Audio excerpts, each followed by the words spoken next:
On this week's episode, just how big of a hit is Crazy Rich Asians? Do you have the power? Do you have the power when it comes to the latest He-Man doc? And is pre-ordering video games a thing of the past? All this and more as we hit our terrible twos. And once again delve into the pop culture cosmos. The pop culture cosmos. Yes, we're back, everyone. We have hit 2 years. It is once again the Pop Culture Cosmos show. This is Gerald Glassford from Pop Culture Cosmos and Game Source. We truly appreciate everybody out there listening to all of our programs.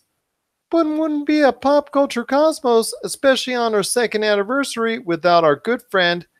He is the Master Blaster of Humanica Media. You got to check out all the great things that he's doing today on Humanica Media on YouTube, Facebook, Twitter, Instagram, and also his great Topicocalypse show on Podbean. It's my good friend.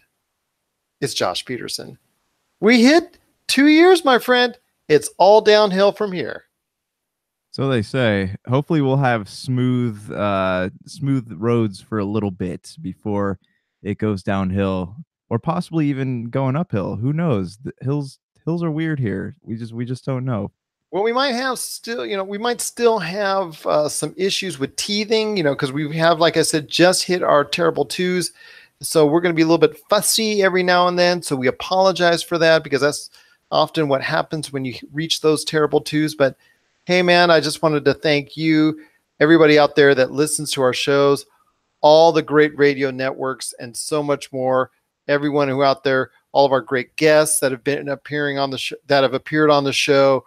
We just truly cannot thank all of you enough for the last 104 episodes for our show. And we just truly appreciate everyone taking the time to either be on the show, listen to the show, or be a part of something with the Pop Culture Cosmos, and we cannot thank you enough.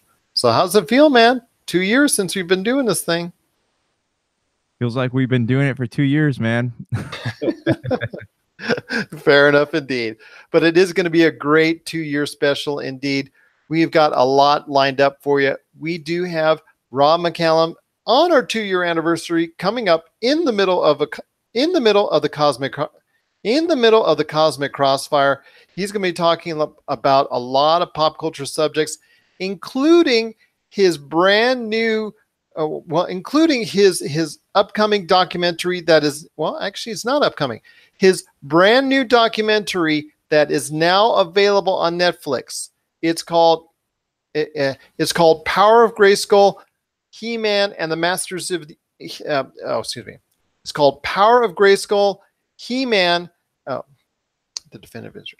It's called Power of Grayskull, the definitive history of He-Man and the Masters of the Universe. It's almost like a Japanese RPG with that long title, I tell you. But yes, my colons in there, Exactly. Got to throw a couple of those in there. But yes, it is Power of Grayskull, the definitive history of He-Man and the Masters of the Universe. It is now available on Netflix. That's right. It is now available on the world's largest streaming app. You got to check it out today. Our good friend Rob McCallum, he is coming up later in the program in the Cosmic Crossfire to talk a lot about pop culture. And I will share my thoughts on a review because I've already seen the documentary, and I'll share my thoughts on exactly whether it's something you need to watch or something you need to maybe pass on by. Also, as well, we've got a lot of other great things to talk about, including a lot of house cleaning coming up in the middle of the show. And also on the back end, is it still wise to go ahead and pre-order video games? Amazon has made some changes and a little bit of a different direction when it comes to their pre-ordering discounts, thus being one of the last entities out there to really give incentives for pre-ordering. We talk about that as far as if it's still wise to do so, or you can just go ahead and pick it up first day or whenever you hear the reviews or see the reviews and whatnot and go from there. If that's an even wiser option for buying your video games now going forward in the future. All this and a lot more, including songs two songs for our second year anniversary, two of our favorites that we picked from the past from our good friends, Plasma Z and also Hyperschmidt as well. Josh, it's been a great weekend again for Crazy Rich Asians. This movie is really doing well. The word of mouth has gone across the board. It's done a great job of keeping that momentum going. This weekend, it's still garnered in the domestic box office over $25 million, down just 5%. That's right, 5% from last weekend, which is an incredible number that was able to sustain that high of a number, my friend. There's a lot of interest. There's a lot of great news, a lot of great publicity out on it. The books that are based off the series, starting with Crazy Rich Asians and its two sequels after that by the writer, are now back into the Amazon top 10. That's how the craze, or I should say, the attention of this movie is getting, because it's not only creating an attention for the movie itself worldwide, but it's also garnering a lot of attention for the books that it's based off as well.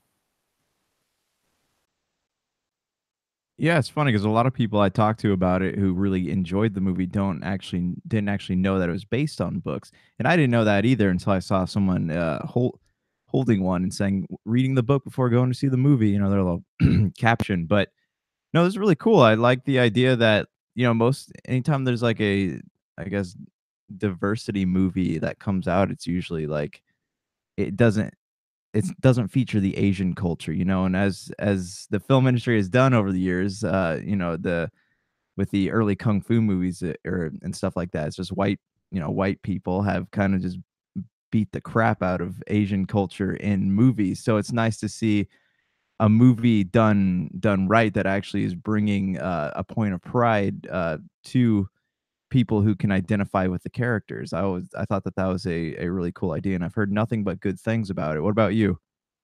I've heard nothing but outstanding things for it as well. I hope to catch it in the theaters, but I will be catching it at least before the end of the year, that's for sure, because it has not only garnered a really high rating on Metacritic, Rotten Tomatoes, but also tremendous word of mouth as a really nice, fun, very illuminating romantic comedy, as far as really seeing a fresh side of things. It just, the way it portrays Asian culture in this movie is just, from what I've been taught, seen and heard, it's just really good that there's a cast and crew that's in this manner, as far as, we've seen with Black Panther, and how empowering that is, and how empowering that movie is to the public out there. The same thing goes for Crazy Rich Asians, and the fact that it's not just a kung fu movie, or it's not just a movie that's centered for a certain demographic in a certain country, or like if for an Asian audience, for audience in Asia, overseas, over in China, that this was marketed as a romantic comedy, as what almost any other domestic romantic comedy would. And now it's just starting to be rolled out overseas. It's on its way to over $100 million here at the box office, making it a big hit here in the United States. And like I said, it's just being rolled out overseas, and it's going to obviously get a lot more publicity and a lot more good vibes all across the world. A sequel has already been announced, that it's underway, in the works already. Within the past week, it was announced. So that's an even more telling sign that now Hollywood is going to start doing something they should have done a long time ago, with the success of the Joy Luck Club, which was something something similar in the fact that it was something off the beaten path from other types of movies, and something that actually garnered a lot of box office. But Hollywood just seemed to stray away from the way that Asian actors have been, I don't want to say portrayed, but not given as much of a full opportunity as far as the diversity in Hollywood in recent years has not been there. Let's just put it out there. It's nice to see. This is a fresh change of pace, and this is something going forward we should see more often, as far as something that so many different people can relate to. Now that we've seen Black Panther and now that we've seen Crazy Rich Asians do extremely well in the box office, especially domestically, what does that tell you now, Josh, as far as going forward that the movie industry should follow, and also television as well? I think that the whole idea of whitewashing should be a thing of the past now. You go even with like anime movies like Ghost in the Shell, like why clearly it takes place in Tokyo. Why cast a white person? I think that the idea of whitewashing is something that can be put in the past now because there are people who are willing and able to play these parts. So yeah, it definitely brings another a step forward in the diversity in Hollywood. Argue, I don't even know if it's an argument, but no, it's a great idea. I think it's we're making waves, we're taking steps forward, and it's only going to get better from here. But I guess the big idea is how much more is there. What's interesting to me about this is how many more books are there like that, like how many untapped like stories are there, because this is kind of an original story. There hasn't been anything done like it in Hollywood, so how much more untapped potential for storytelling is there out there that's like this? And that's true. And I know there's been a little bit of brushback in regards to the fact that it deals with a certain demographic as far as affluent society in the Asian culture. And I know there was a little bit of brushback about that, but for the most part, it's been extremely positive as far as what this movie will do as far as going forward for the not only the Asian community, but for Hollywood as a whole, to see that, hey, this is something that we should have done a long time ago, and now we can go forward as far as we can't right the wrongs from the past, but we can go ahead and make things right in the future. I'm telling you what, man, this is just a great sign to see, and I'm looking forward to more movies such as this, such as Black Panther, which embraces a certain culture and puts it out there, and people just seems to just enjoy it from all different walks of life, not just one particular. It's not just catering to one particular demographic. The movie actually ends up being seen by an entirely broad audience, as we've seen now with Crazy Rich Asians, which is now close to getting $100 million. And of course, Black Panther, which earned over, I believe, $1.3 billion worldwide. Right. Yeah, I mean, and that's, don't get me wrong, that's not to say that there shouldn't be movies that white people should be pushed completely out of Hollywood, but it just goes to show like this idea that, only a white person can play a part is just crap. It proved that stereotype wrong, and that's awesome. And I want to see more. I want to see less less Johnny Depps and less Brad Pitts on the screen, and less and more a more diverse cast of people playing a more diverse cast of parts, because if we get that, chances are we're going to get more original content than we've ever had before, which is something that Hollywood is severely lacking. That's right. And that's exactly right. That is exactly right. I will tell you what, this is just a great sign for Hollywood, for diversity in the movie industry, and going forward that there's a lot of great signs that more movies like this, like Crazy Rich Asians, like Black Panther, not only can succeed, but excel and be movies that with iterations going forward. And like I said before, the writer, hold on.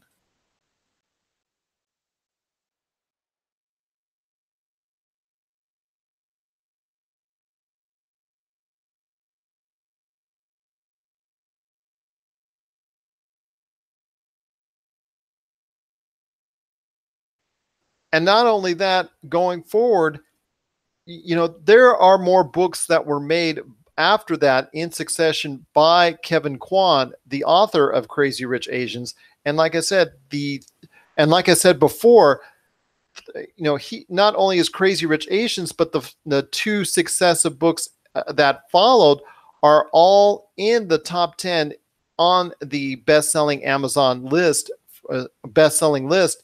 for Amazon.com. So that tells you that people are just really interested in this now. So now is the time to jump on this. The great news that they got announced that a sequel is underway to Crazy Rich Asians already. That's a great sign that Hollywood is now realizing its errors from the past, and now just going forward, they're just going to really kick it into gear. And hopefully this will lead to more projects that are out there, like you were saying, that Hollywood should just really start to embrace and really start to put on the big screen and entertain audiences worldwide. What are your thoughts on Crazy Rich Asians? Are you really amped up to see it? Have you seen it already? Do you think, like we do, that this is something a long time in coming that now is really just appreciated by audiences, and that going forward, Hollywood should just go ahead and start seeing those projects that truly embrace diversity and truly embrace a different culture from what we're used to seeing on the big screen, and just really start to show that along with what we usually see, and then all these just lost my train of thought. And make sure that these projects like Crazy Rich Asians and others going forward not only will be presented on the screen, but will be actually successful to a larger audience. Share us your thoughts, popculturecosmos@yahoo.com. Also as well, Pop Culture Cosmos, Humanity Media, and Game Source on Facebook and Twitter as well. Well, like I said, it is going to be a great show we have for you today. Coming up, we have Rob McCallum in the middle of the Cosmic Crossfire. He's got some great pop culture topics to talk about, and I will share my thoughts on his latest documentary to hit Netflix. Again, it is Power of Grayskull, the definitive history of He-Man and the Masters of the Universe. That is now available on Netflix. I share my thoughts on it in the middle of the Cosmic Crossfire coming up. But first, we've got our good friend Plasma Z. This is one of our favorite songs that we've played over the past 2 years on our 2-year anniversary. This is Supernova, and this is the Pop Culture Cosmos. And we're back with the Pop Culture Cosmos. This is Gerald Glasser from Pop Culture Cosmos and Game Source. We truly appreciate, again, you listening to all of our broadcasts. Before we do some house cleaning, I just wanted to give everybody, just to let everybody know, before we do some house cleaning, I just wanted to let everybody know you can catch all of our, you can catch a listing of all of our shows and when they're playing and the schedule that they're playing on our Pop Culture Cosmos Facebook page. That'll give you a listing for the entire list. That'll give you a listing of all the stations that play us, because we're on radio 7 days a week, and also many of our podcasts, because we're on over 30 different podcast networks.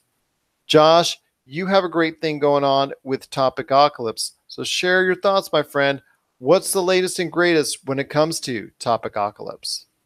This morning, I actually interviewed the band Keys, and funny, their band is named after Captain Keys from Halo, which is really cool. But that turns out they're gamers. Who would have thought? No, I talked to the dudes. They have a couple EPs out. You can check out their latest hit. Sorry, you're gonna have to cut this out. I gotta remember what the. Give me 1 second. Oh, believe me, I already know I'm going to have so much fun cutting this episode already. Shoot. It's just on the tip of my... Oh, there it is. Okay. Yeah, their newest single, Floating Room, is out now. You can check it out. It's going to be part of an album coming out soon that they're going to be talking about. Also, turns out that the lead singer of this band is actually the nephew of Vic Fuentes of Pierce the Veil. So if you're in, if you're into screamo music and emo stuff way back when, you definitely know who Pierce the Veil is. And these guys are really cool dudes, and the interview will be up tomorrow morning. You can check it out then. That's awesome indeed. That is on the Topicocalypse channel. That's available now on Podbean, Spotify, Apple Podcasts, and many different podcast outlets. outlets. Well, we're going to do a little bit of house cleaning right now. We've got a lot of things to talk about in sort of a rapid fire type succession here. I want to make sure everybody knows that not only do we have, as far as for all you fantasy football fans, coming up on Wednesday, it is the full episode of the Pop Culture Cosmos Fantasy Football Special with our good friend from the Fantasy Football Pater podcast, Tyler Baker, in full. It's going to be released on our Pop Culture Cosmos channel on Wednesday. And it will have actually unheard footage that we actually recorded that was not able to get put in. Some of it is what we've covered already when it comes to quarterbacks, running backs, wide receivers, defenses, and whatnot. But there is some extra added footage thrown in there. So if you want to listen to our fantasy football special in its entirety, just check it out on our Pop Culture Cosmos channel coming up on Wednesday. Speaking of fantasy football, I was recently a guest on Voice from the Underground on their fantasy football special. You got to check it out as well, because I know a lot of people are in the middle of going through their stuff for last preparations for the draft, for the season coming up. Check that out. Again, that's not only our channel, Pop Culture Cosmos, but the Voice from the Underground channel as well. And I also made an appearance on the Big Daddy Good Talk radio show. You want to listen to that as well. That's the Big Daddy Good Talk radio show. I want to say a special thank you to Tom, aka Big Daddy, for being on his radio show. You got to check that out today. I will actually put that in the links on our Podbean channel, so you can check that out. But again, just if you're listening on radio, it's the Big Daddy Good Talk radio show. What else do we need?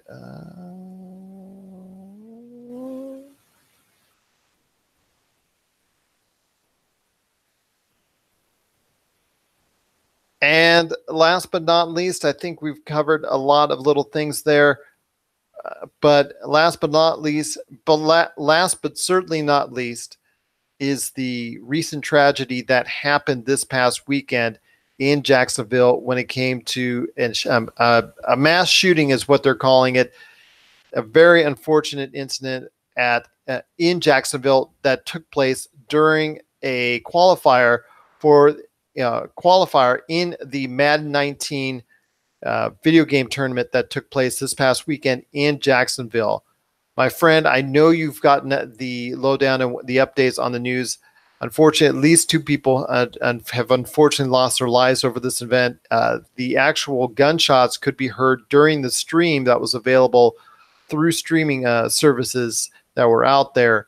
So I asked you, my friend, this really changes the game, unfortunately, in a bad way for esports, which I thought was a really great bastion for peace and civility for the most part between individuals, that there was some kind of code of honor between competitors. It doesn't look like that's the case, because we've seen some in the recent months, we've seen some toxicity, name calling, suspensions, and things like that. Now it's led, unfortunately, to a loss of life. So what does this tell you as far as the culture of esports at this point in time? Well, we always talk about video game culture as a whole, and how, like, we do come from all different backgrounds, but we come together over certain issues, certain situations. This is just an angry kid, though. Like, if you look at the guy's name is David Katz, and I'm looking at some pictures of him. He was actually the Madden 17 champion from this event back in 2017. So, and there's nothing from last year, but it honestly looks like he was just disgruntled and he decided to open up fire in a mall. But yeah, no, it makes me sad, because it's a video game. You should, though gamers do get angry, this isn't supposed to happen. And I want to say that he's the exception to the rule, but who knows at this point? And I hope this doesn't create bad things for esports. I hope it doesn't create any problems for esports, but this is really sad. And the worst part about it is that it's a football game. It's not even like a violent game that caused this. It's a football game that caused the issue. So imagine if they were to, you know, what would happen if this incident had happened during like an Overwatch or a Counter-Strike tournament or Or a something. Call of Duty or anything like that. Yeah, exactly. And I don't know. Like the story's still developing. I'm sure there'll be more out tomorrow, but I just don't. I hope this doesn't paint gamers and esports out to be unstable individuals. Well, I know a lot.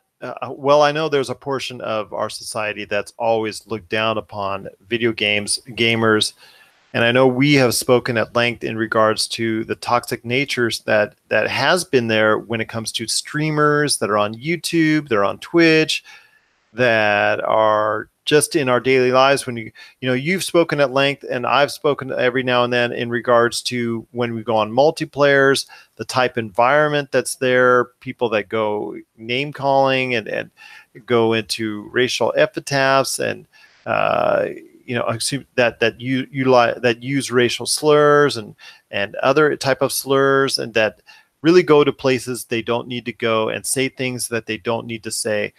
And now this is boiled over to the point where in a, like you said, a football tournament, a video game football tournament, Madden NFL 19, this is really something to have been celebrated by that esports community, and really something that should have been, as something that would have led into another and to another. I know that the championships are shown on ESPN. A lot of the action is shown on ESPN and rerun time and time again. But who knows what at this point, if larger entities want to go ahead and televise something like this, or televise esports as a whole, because this will kind of give them pause if these are the kind of individuals that will go ahead and compete. You and I both know that's not the case, that 99% of the individuals out there that play video games and that are involved in esports are not bad people. It's just that small toxic few that just keeps perpetuating this type of thing, and now something's really gone overboard to the point where, well, hey, listen, I'm in Vegas. Let's put it this way: I'm in Vegas, and the Vegas market has really embraced esports with not one, not two, but more than at least I'm off the top of my head, a half dozen to 10 different places where major esports events are held over the course of the year, including the Luxor, including downtown Las Vegas, on the other side of Las Vegas as well, on the Strip, convention centers has held stuff like that before as well. So, man, this is just getting to be a big time realization that we now have to go ahead and provide heavy security for these type of events, when in fact it's just kids playing video games or young adults playing video games. But there, I say again, that might be the issue in and of itself, because if it's young adults playing, could that be a problem where these kids are just taking it way over the top and they're really not emotionally ready to handle these type of outcomes?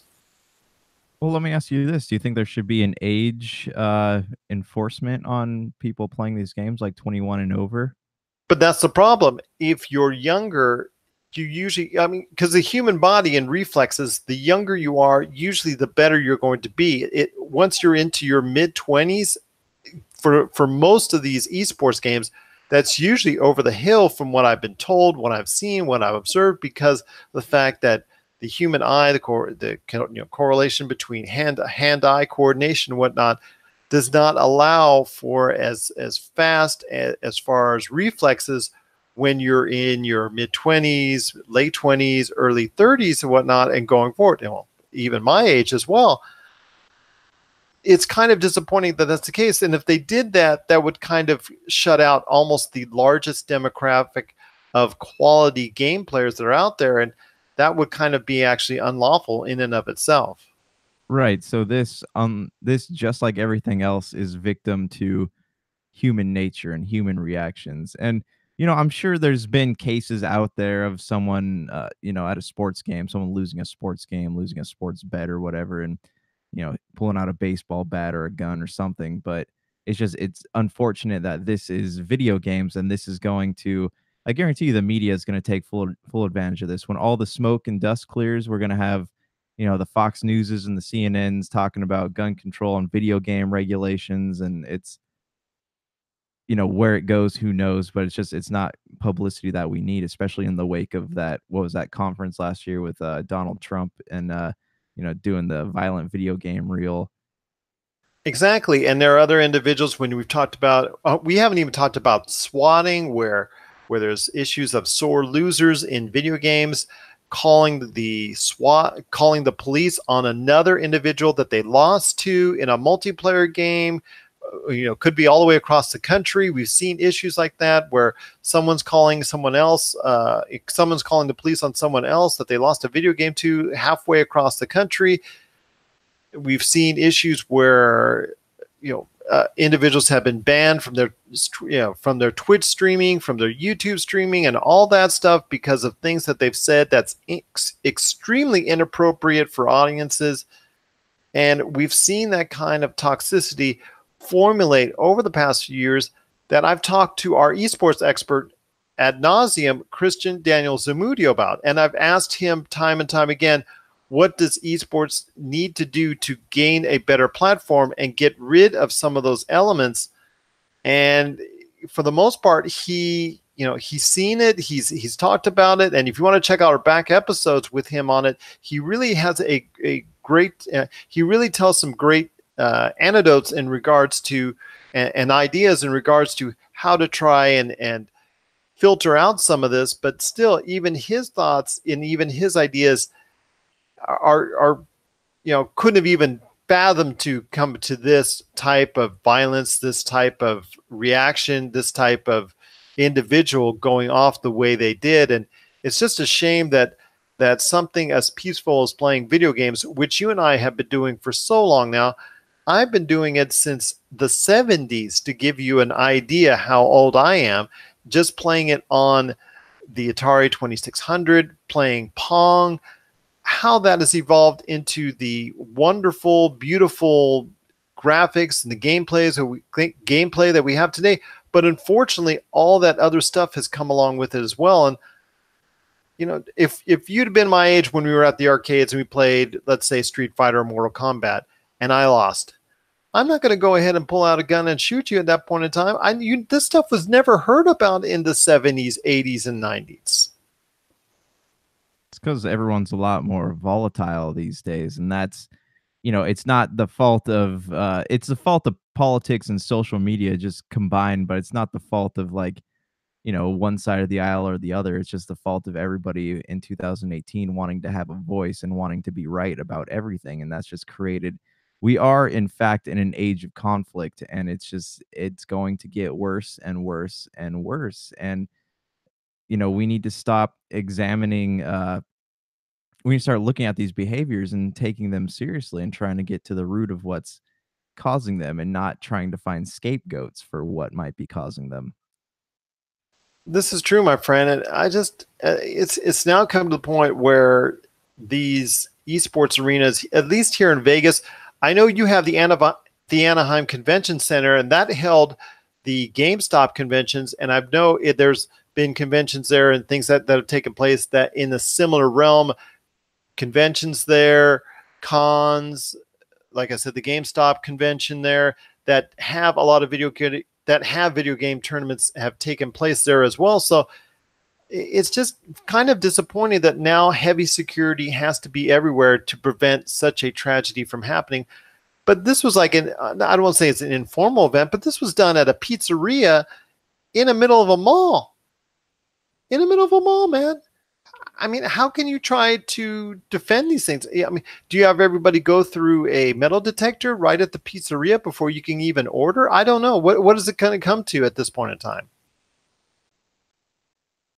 Yeah, I mean, honestly, I don't think that they expected this, and why would they expect something like this? So why, if you notice at these big conventions now, like you can't get into like E3 or any of these other places without being wanded, and they have just security all over the place. But with something smaller like this was an event that took place at a mall. So I don't think they even had the slightest inclination that something like this might happen, and nor should they. But this is just, I don't know, man. It doesn't make any I mean, well, it makes perfect sense to me, but it's just this is an individual who couldn't control himself, and I just hope and pray that there's not many like him out there that are participating in esports, and I hope that, people don't see this and be like, "Oh, I can do that too," because then gamers are going to start being looked at as unhinged, and that's even worse for both the profession and the chance of esports growing bigger.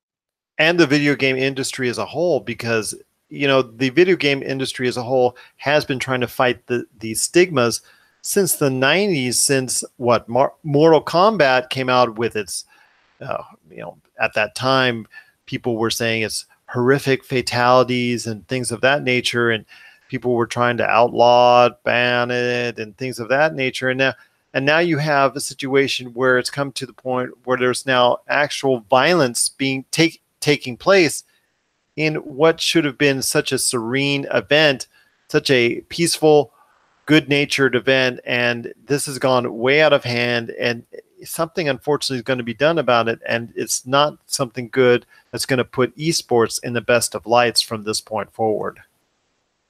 What are your thoughts out there on the tragedy that happened at in Jacksonville when it comes to the Madden 19 tournament that was there? And unfortunately, have you heard about it? Are you saddened by the news? Are you? Is this something that's going to set esports back a lot? Is it something that esports has to reevaluate and think about as a whole? Share us your thoughts, popculturecosmos@yahoo.com. Also as well, Pop Culture Cosmos, Humanica Media, and Game Source on Facebook and Twitter as well.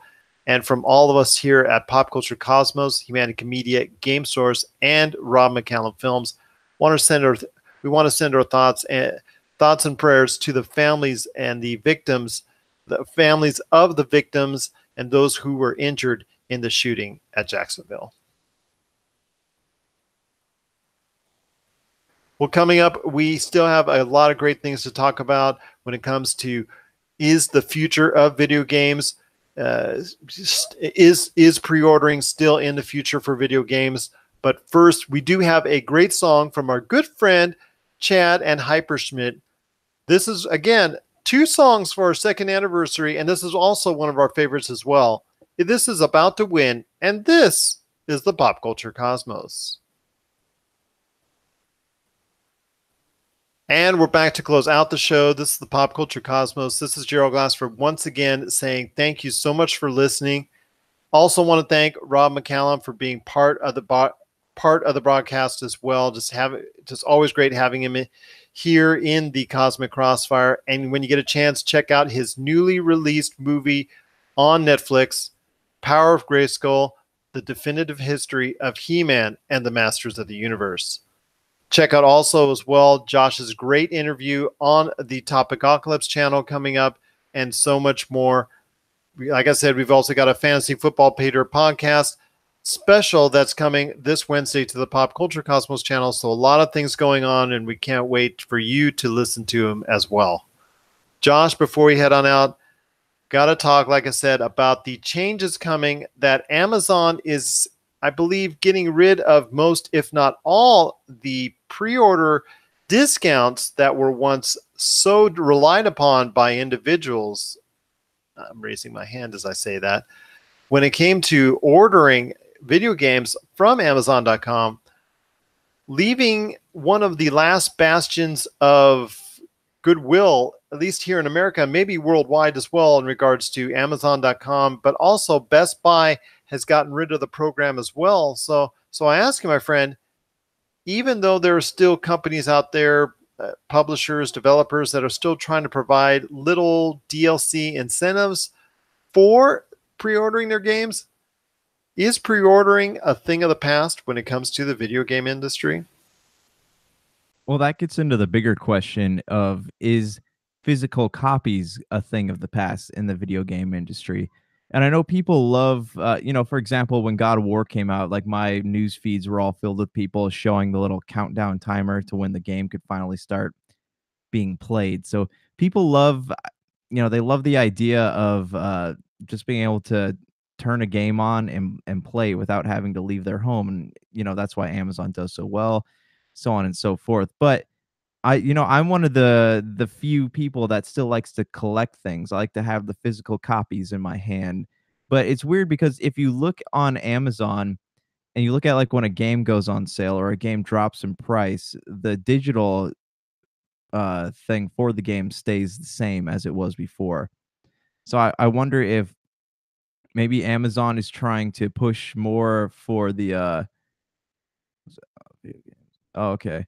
Maybe Amazon's trying to push more for people going digital with the games, or I don't know. But as far as pre-orders go, like I never was really into pre-orders. I know GameStop makes a lot of money off pre-orders, or they make a little bit off pre-orders anytime you go in to buy something. Like, hey, do you want to pre-order this? And it's, I don't know, people, I just don't think that with physical copies anymore, with all the people buying digital, you don't really have to worry about people about, going to a store not being able to buy something. I don't think there's a concern about, the latest Call of Duty being sold out when you go to Target or GameStop or whatever to pick it up. And same thing with Amazon. I think that people are no longer concerned about Amazon running out of a product, because why do they need to have the hassle of that when they can just pre-order it on their, not pre-order, but preload it onto their console. As soon as the game comes out, they can sit down and play it.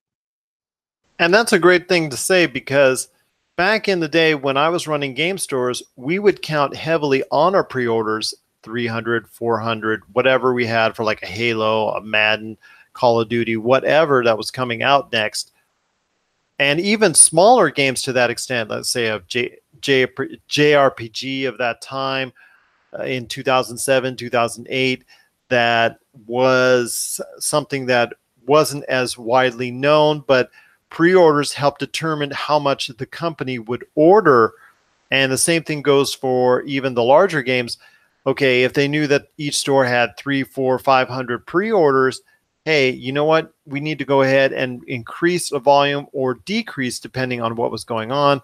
I know FIFA was a big thing that we really got people into at that point in time, because the FIFA market was really going up and up and up, and really had a lot of pre-orders in that. So for us in the stores that I was running, that was really a major premium for us to go ahead and focus on pre-orders, were try to get people to understand that pre-ordering the game would secure you a copy, and so that you would have it on the first day out instead of having to try and scramble from store to store to store to try and get it. Now these days, like you said, it's so easy to get a copy even the first day, whether you're ordering it from Amazon, Target.com, Walmart.com, GameStop.com, or actually going to the brick and mortar stores themselves, Best Buy, any ones I've mentioned already. And you're able to go ahead and walk into any one of these stores virtually for almost everything, maybe a major console release aside, and just walk in there and just go ahead and buy it, and boom, you're good to go. That's no longer an issue. So that has created a significant decrease in the number of pre-orders that are made, that are asked for, that are wanted. I still think at this point in time, it's still kind of important for those smaller games, like I mentioned, smaller independent games, JRPGs, or games that really are in question as far as the financial future here in the US and also UK and other areas as well. Those smaller games still should rely on somewhat the advanced word pre-orders and things of that nature. So these game stores and retail entities can understand better if it's something that they want to go ahead and order in mass, or just hold off, or just order in a small limited amount. So those smaller games, it's really important for the Call of Duties, Red Dead Redemption 2s, Fallout 76s, or any of the other big games that are coming out, which we're going to cover later this week in our video game preview for the fall and winter season. those games are really going to go ahead, and I'll tell you what, those games don't need any real reliance on pre-orders at all, because there's going to be thousands upon thousands out there and easy to get by anyone out there. Like I said, to me, Josh, I think it's still important for the smaller ones, but for something like, let's say, a WWE 2K19, which is still trying to give people incentive with DLC and whatnot to pre-order, to me, it's not that important, because there's going to be a copy that's waiting for me if I want to buy it, even on the first day. Right, exactly. And there's less, like you were talking, there's less risk for the distributor not distributor, but the people selling the game. You don't have to worry about having all these leftover copies of a game that might not sell that much. And I can see it for That's for me. Sorry. Oh, okay, sorry. I can see it in terms of, like the sports games or whatever. You can unlock certain players, special players, whatever. But a lot of people, honestly, when I get those codes, I don't know about you, but when I get those codes from like GameStop or whatever, I forget that I have them and I don't use them. And then even when I do use them, they're pretty useless. It's just a cosmetic thing. So there's not really a point in having it. I agree with you. It's not the same as it was in past, where there was where there were some substantial DLC that was offered, or things, articles, tangible items that swag that you really wanted to go ahead and get for pre-ordering. Those days are kind of in the past. I really think at this point in time, for most people out there, pre-ordering is a thing of the past. And at this, you just need to check out whatever retailer, their site, or go into wherever retailer that you want. Just know what games are coming up, or listen to shows like ours, and we can give you the rundown of what's coming up there, because really the incentive is almost gone from everywhere across the board. Like I said, Best Buy has closed off their discounting Gamer Club program to quite an extent. Also, as well, Amazon is going to be doing the same as well. And going forward, Amazon will only be giving out of select video games pre-order credits of $10. And that's got to be used within the 60 days of activation. And also, as well, you will still have to wait up to 35 days just to get the $10 via email. So it's now becoming there's now less incentive to go ahead and pre-order than at any point in time in the past 15 years, really, when it comes to pre-ordering video games. So I'll tell you what, man, it's just not the way it used to be. It's kind of sad, because it's another era gone by here, as in 2018, but it's just a reality of the way it is when you're buying video games. Yeah, I agree. And it's, like we talked about before, the landscape is changing, especially with Microsoft looking to push out two different consoles at the same time. One that only does digital, one that does your traditional physical Xbox. But subscription gaming's becoming a thing. We got Sea of Thieves, where people that's also a good point too, is that Sony and Microsoft are incentivizing, I don't know about Sony, but Microsoft's incentivizing people to pay for their subscriptions instead of having to go to the store to buy like a Forza or a Gears of War or a Sea of Thieves or whatever it is, or Crackdown. There's all these games coming out that are going straight to Games Pass.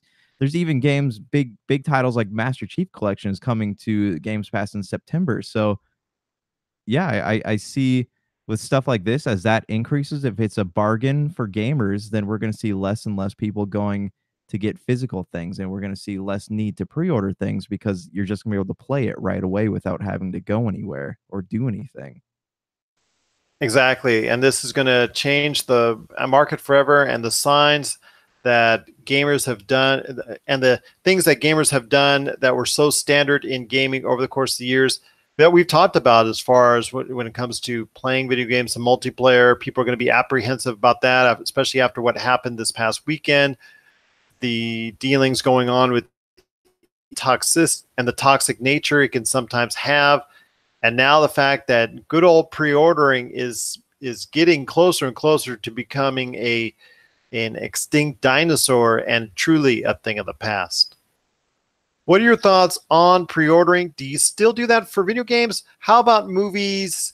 How about movies? How about DVDs, Blu-rays, or books? Do you still do that on that? Is it more important to focus on pre-ordering those items than video games?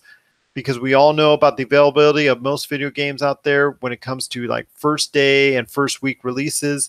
Is it something you even think about anymore, or are you just that die-hard video game individual that goes ahead and pre-orders everything that you're excited about upcoming?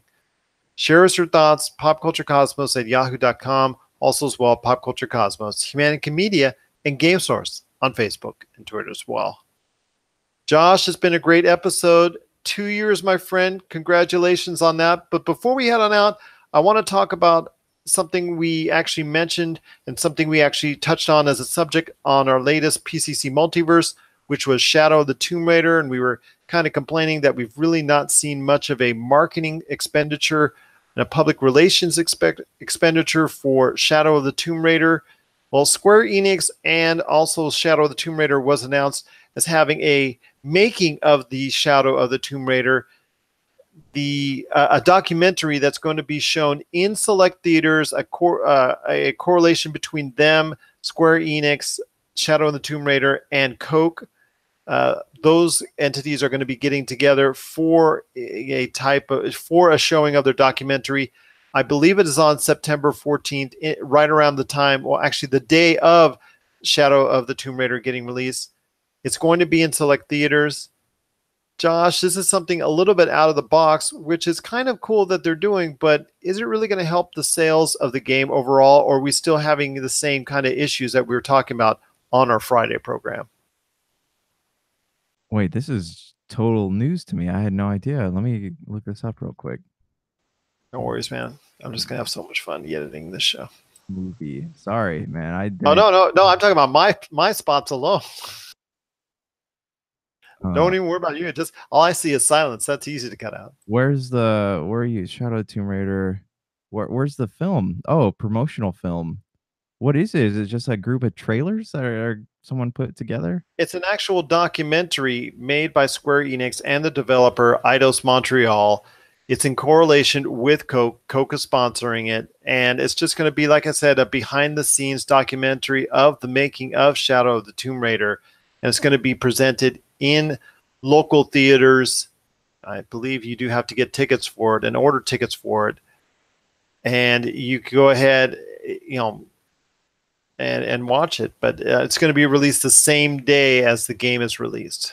I don't think people are going to care. If it's some kind of free content, if they popped it up on Netflix or Xbox Live or something, like, I would watch it. I know a lot of people would watch it because we like to see what's the things that Danny O'Dwyer does, those video game documentaries that, the making of Elder Scrolls or whatever. People eat that up, man. But yeah, if I'm going to pay $60 for the game, I'm not going to go to the movie theaters the same day and pay $12 to see a making of documentary of the game. That just doesn't make any sense to me. Nor me as well, but it's nice that they're actually trying something out of the box. Whether or not it will lead to additional sales, I still have my doubts. I know they're going to be running some type of TV campaign just before the game is released, but we're already seeing spots for Spider-Man and for other games that are coming around at this point in time in that area of early to mid-September in the video game marketplace. And to me, it looks like, again, Square Enix is a little bit behind the ball. And I know you mentioned as well on last week's show that you just didn't think Square Enix was fully 100% behind it, or the media as well. And that might spell a little bit of trouble for the game as a whole when it comes to sales. Yeah, it's definitely just the fact that they handed it over to who made it was Crystal Dynamics made the other two, and now Eidos Montreal is working on this one. So it just goes to show there's like it's giving me a real Mass Effect vibe. How BioWare took all the Mass Effect creators and put them on something else and then brought the B Squad in. That's what this is giving me a vibe for. I'm still excited to play it, still gonna buy it and play through the campaign and all that stuff, but I'm not holding high hopes for it. It'd be more a bummer to me if it didn't do well because this is the closing of the Origin trilogy that has been so good so far. But as for a documentary, movie, whatever, if it was given away with the game, or if there's a special edition that costs like $5 more, I might be into that. But I have no desire to go to a movie theater and watch a making of when I could watch better making of documentaries on YouTube. Are you gonna pre-order it? Whoa, nope, probably not. Why? What's the point? I'm just gonna cruise into Target or something and pick it up on day one, and I don't have to be hassled about pre-ordering more games coming out. Just thought I'd try. Just thought I'd try. So for Josh Peterson. Oh wait, real quick, I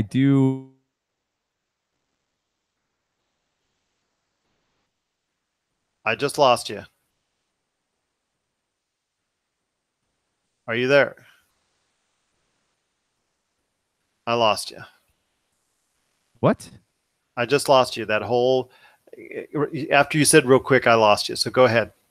Okay, so real quick, I just want to give a special mention to the family and friends of Kyle Pavone of We Came as Romans. They are a post-hardcore band that has been around for a long time, done a lot of really great stuff, was featured heavily on the Punk Goes Pop albums that everybody really likes. He died at the age of 28, and he was a huge influence on a lot of the bands that we hear today in that genre. So I just wanted to give a special mention to them. If you're, I don't know where I was going with that, but yeah, it's definitely the cause of death hasn't been released yet, but we'll pop something up on the old Facebook page as the story develops. I was hoping you would mention that because I know it hit you hard this past weekend. It's been not a great weekend for a lot of stuff going on in pop culture. Let's just hope going forward for a better rest of the week and some more positive signs that pop culture can entertain and truly do what it was designed to do when it comes to popular culture. So for Josh Peterson, this is Gerald Glassford. It's a beautiful day in paradise right here in the pop culture cosmos. We thank you for listening for 2 awesome years, and we hope you listen to it more. And we hope you listen more. And here's hoping you have yourself a great day.